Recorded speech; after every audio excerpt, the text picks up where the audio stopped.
I met Tara, I guess, 4 years ago when she was working on a master's in art, and she was looking for subjects for her master's. Subject was type 1 diabetes, and I was like, sure, we'll put out the word for you, and then we actually ended up being in her master's, what's it called, thesis? And her thesis, our family, and I have witnessed Tara's evolution with diabetes, and it's been wonderful to watch and be a part of, and have Tara become part of our community and part of our family. And I'm excited that she's been willing to share her story with us today, because I think it's an important one for all of us to hear. And I mean, we're all grateful that you are here with your daughters, and that hopefully your story will be different. But I think it's very easy as our daughters push us back, that seat, and I think this is a lesson to all of us. So take that. So with that, we can start.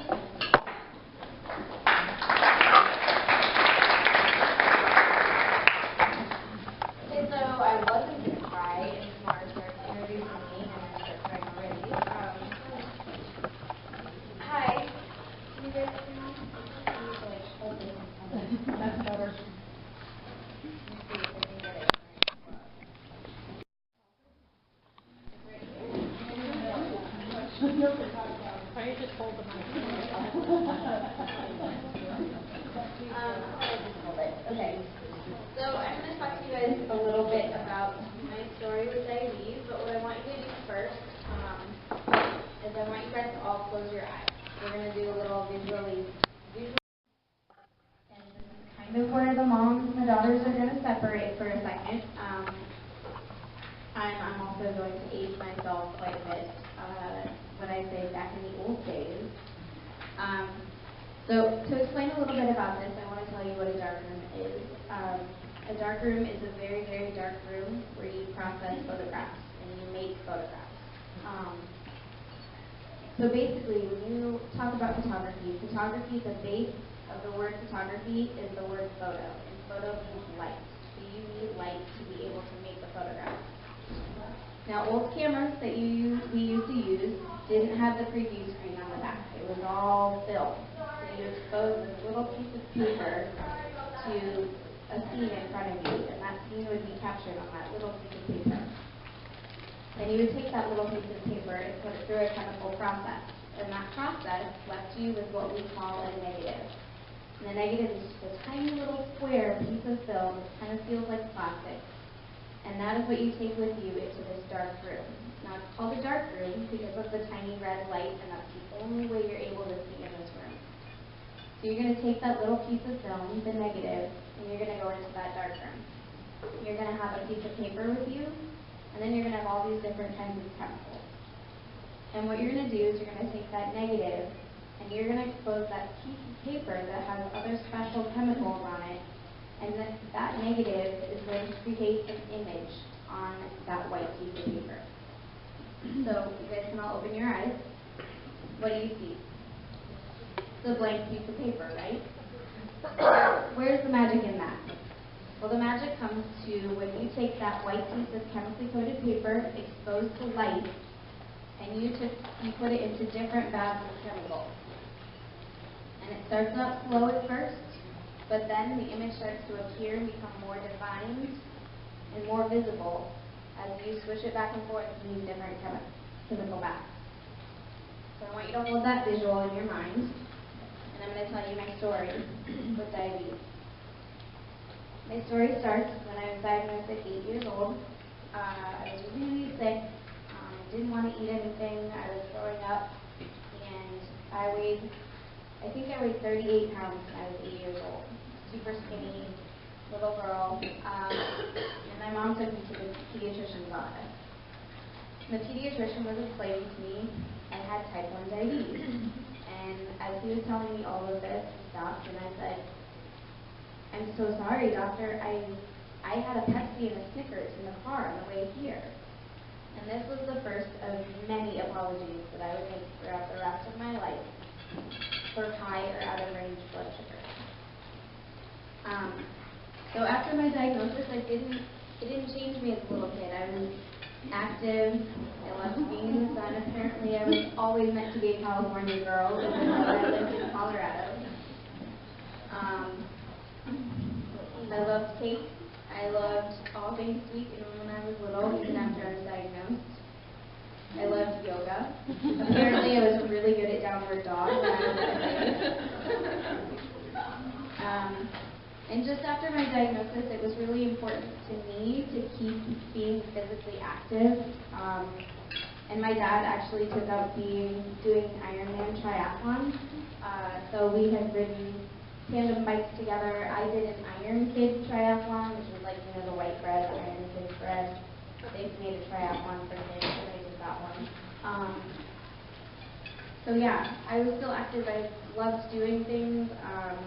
That first summer when I was diagnosed, I went to camp. So I was talking to Tamar at some point when I first started going to DYF summer camp, and I was like, I've never been to summer camp, I've never been to diabetes camp, and then I realized just last year I actually went to diabetes camp the very first summer I was diagnosed, and the only thing I remember from that camp was there was a girl in my cabin who used a little device that she put her syringe in to inject her insulin into her butt, and that's the only thing from camp I remember. So some people remember first kisses at camp. I remember somebody injecting insulin in my butt.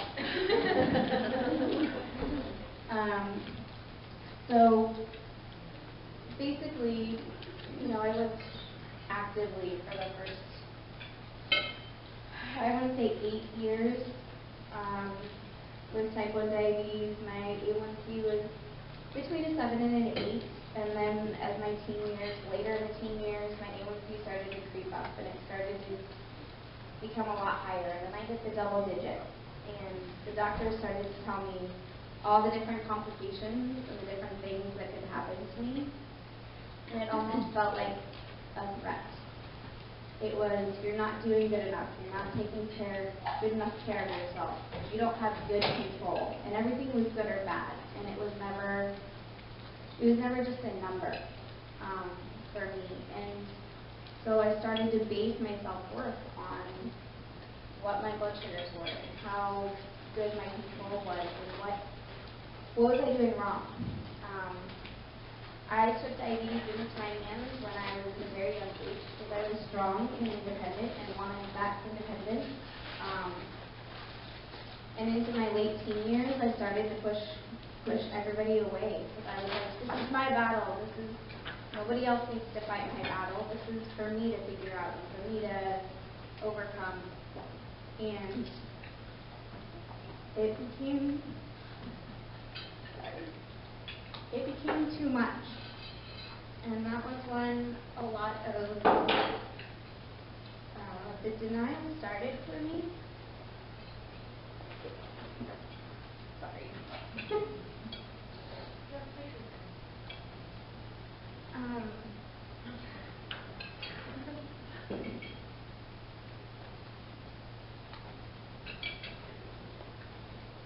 To me, it was easier. It was easier to not look at it. And this is a theme that became a lot more apparent to me later through my journey. But because everybody can see you on the outside and you look behind, it was easy to just hide and just keep it hidden away. So I did just that. I didn't tell any of my friends in high school that needed to know anything about my diabetes. I went into the bathroom and did my injections. I went on dates with people and I didn't share anything.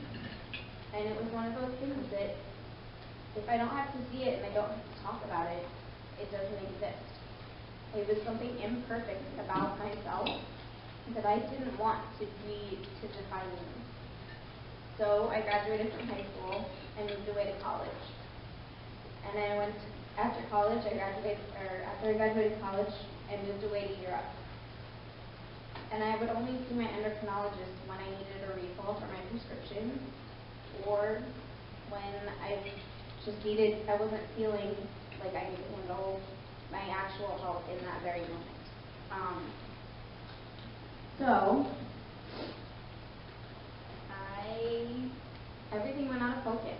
My diabetes went out of focus, and a lot of my life went out of focus. When I was living in Europe, I really had to think about where I wanted my life to go. And some of my earliest memories, I always remembered I had one thing with me. I had my camera, and my camera always had film in it.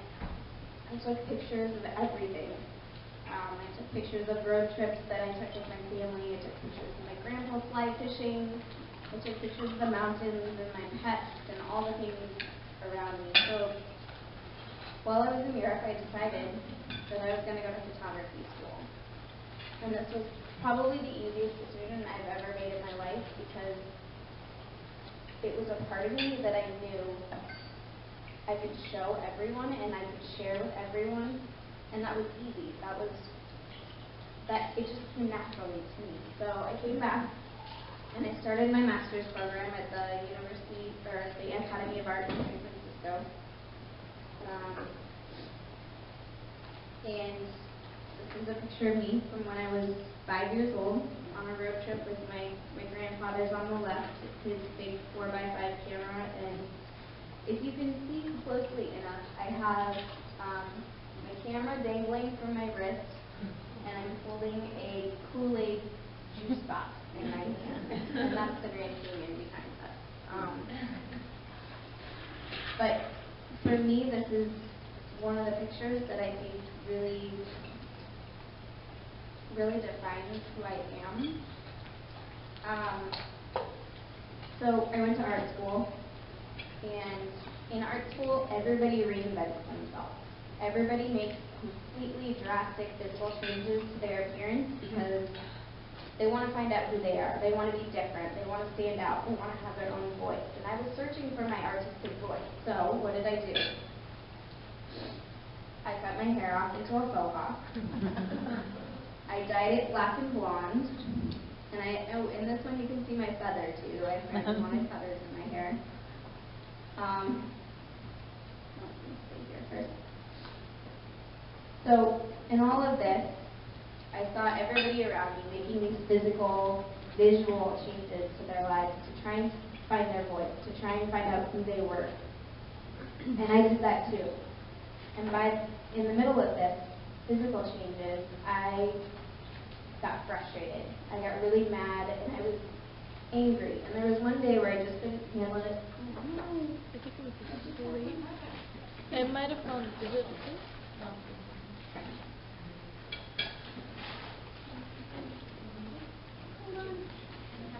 Switch on the Big section button.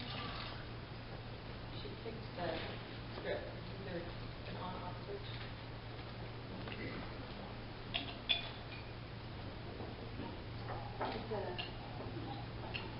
Sorry, guys.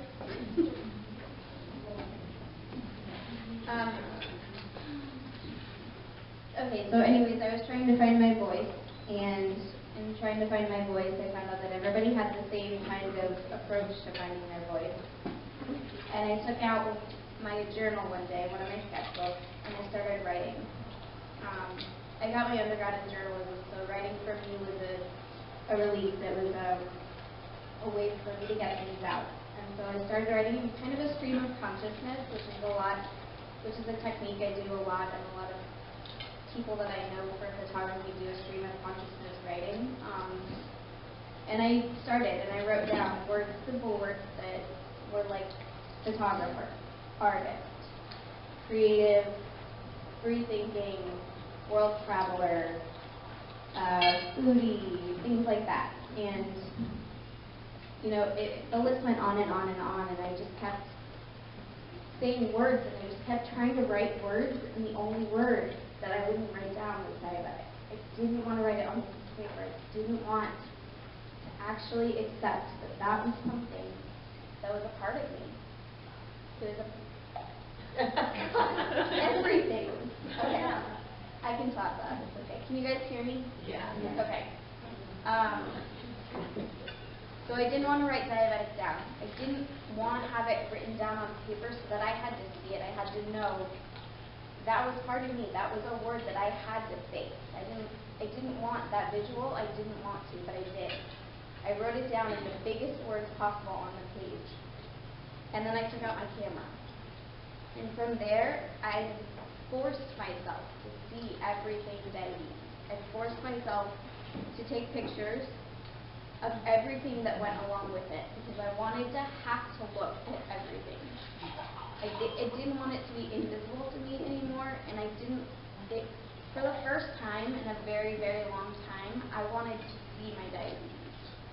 So I took pictures of things like syringes and lancets and test strips and giving myself injections and insulin vials and checking my blood sugar. And these things, I had to edit these photos, so that meant I had to look at them all the time.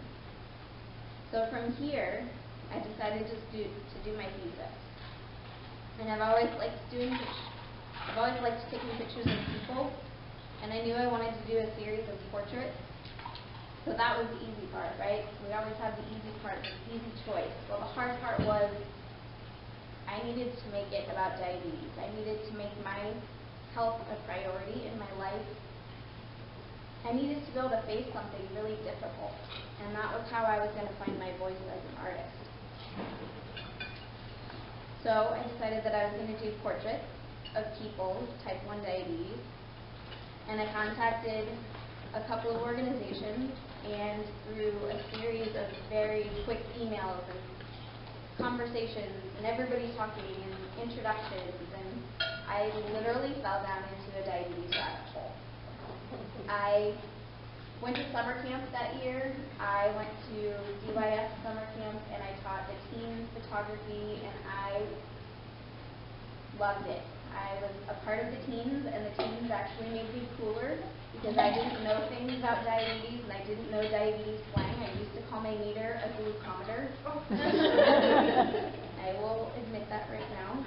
I didn't know it was called the BDs. I didn't know all these different slang terms, but that summer at camp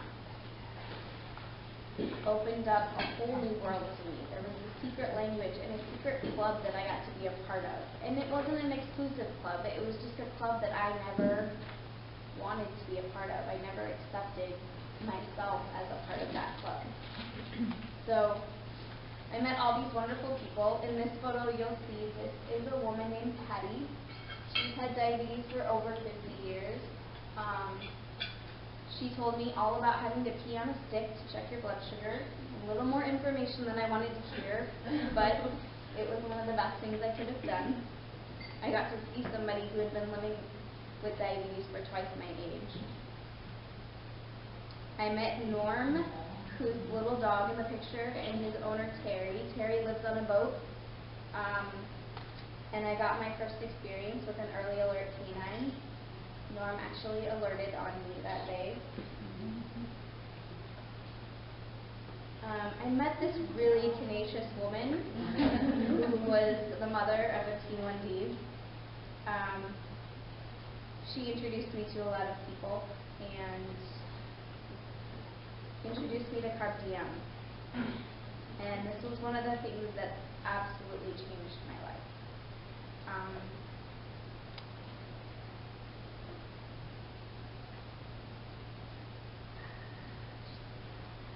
It's a great photo, Sarah.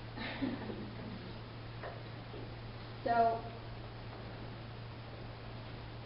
all of this created a sense of community for me, and diabetes became a shared burden. So it always felt like it was this battle I was fighting. I was fighting by myself. And as soon as I met all of these people, it was like we were all carrying it together. It became so much less heavy. So I met Tamar and Tia and Noah and Megan, and they're now my San Francisco families. This is Aaron and this is Mike. This was actually part of the inspiration for my overall thesis because the two of them both have diabetes. Erin was diagnosed first when she was 8 years old, and then Mike was diagnosed later at 37 after his daughter was diagnosed. So part of my thesis project, part of my overall thesis was the invisibility of diabetes, how we can all look exactly like anyone who doesn't have diabetes and live completely the same way, but that it's something inside of us, and that we should take the time to learn everybody's journey before judging or before making judgments on someone. So I wanted to show all these photographs, and you'll see all of the ones in my thesis. There aren't any diabetes. There's not a visual diabetes anywhere. And this is where I was with my diabetes at this point in my life. And this is how I connected to a lot of people. We started talking about how diabetes affects you on the inside and not the outside. This is Allie. I met Allie through photography school, and she was diagnosed about 2 months after I had met her at 21. And this is Amy. Amy is actually who introduced me to DYF. I had photographed her, and she had kind of the same story of denial with diabetes, and she said, you have to go to camp. You absolutely have to go to camp. You should contact DYF. They're probably still accepting counselors. You can get involved somehow. And I was like, oh, okay, I'll go to camp. I'm 24 years old. I'm not going to go to camp, whatever you say. And then through a series of other people recommending it, I contacted DYF, and that's how I went to summer camp. This is Mary. Mary is pregnant in this photo. She has another younger child. And then I had to turn the camera back around on me. If any of you know, I hate having my photo taken. I hate pictures of me, and I felt it was really important in my thesis to take a photo of me and be able to share that part of me and put diabetes, an association of diabetes with my name, an association, a way for me to prove to myself that I was starting to accept my diabetes as a part of my life and a part of my voice. So, after camp, I became friends with a lot of people with diabetes, and I don't think that I've ever been the same. It's changed my life to be able to have somebody understand, not just get down in the trenches with you, but know that when you're down there, they need to help pick you up, and that you can help pick each other up.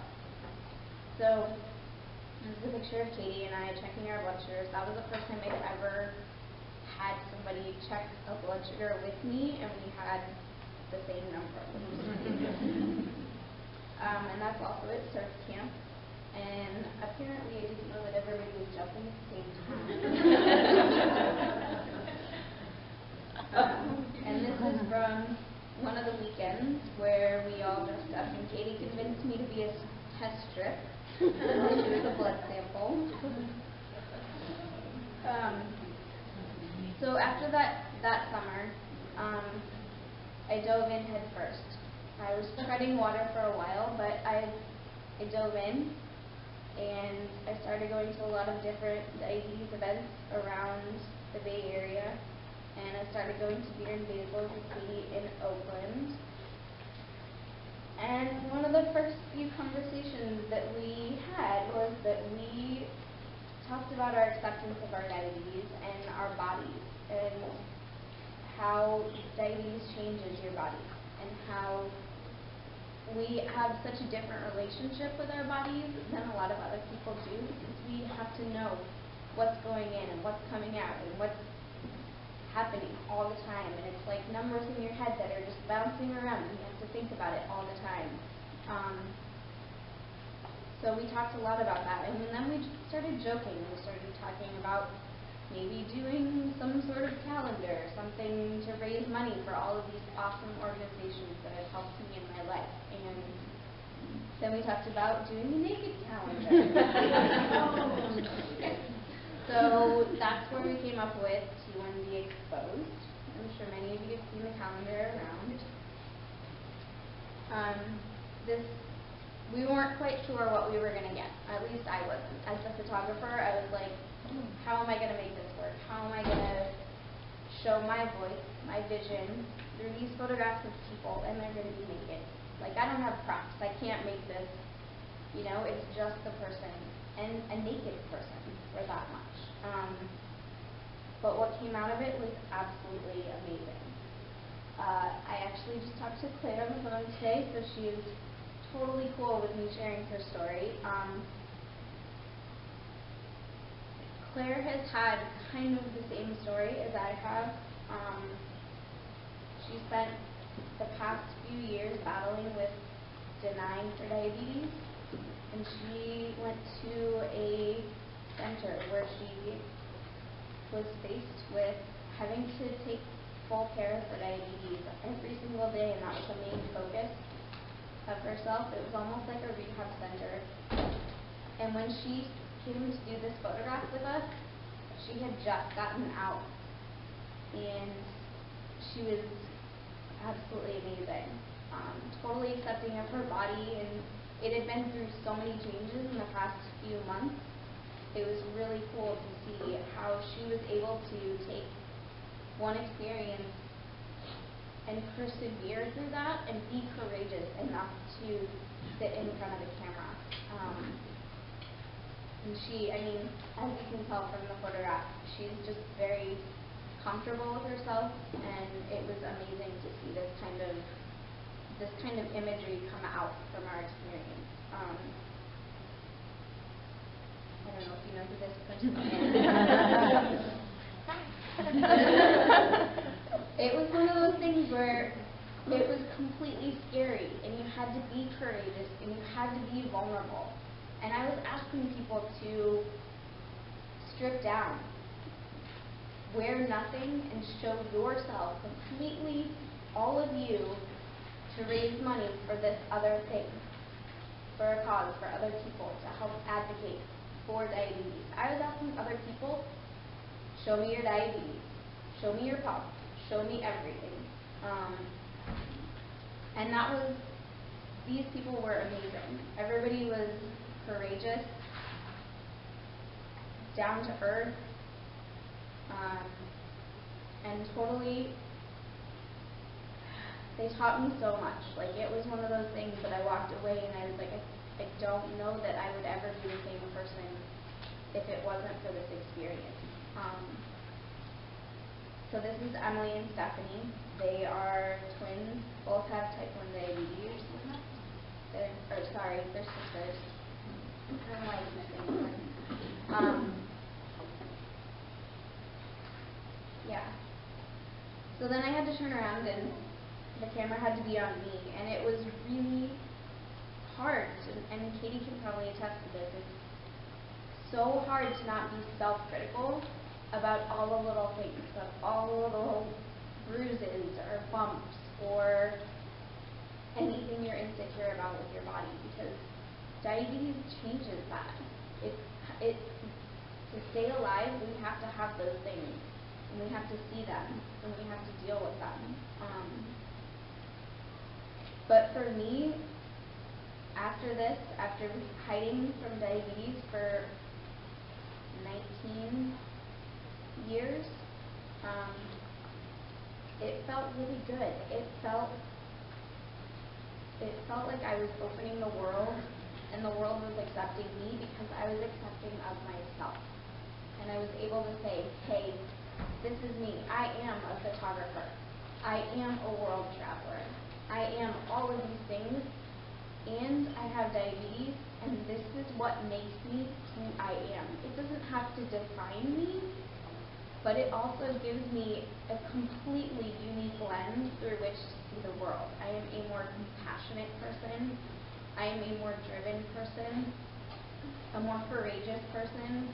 I'm a naked person, apparently.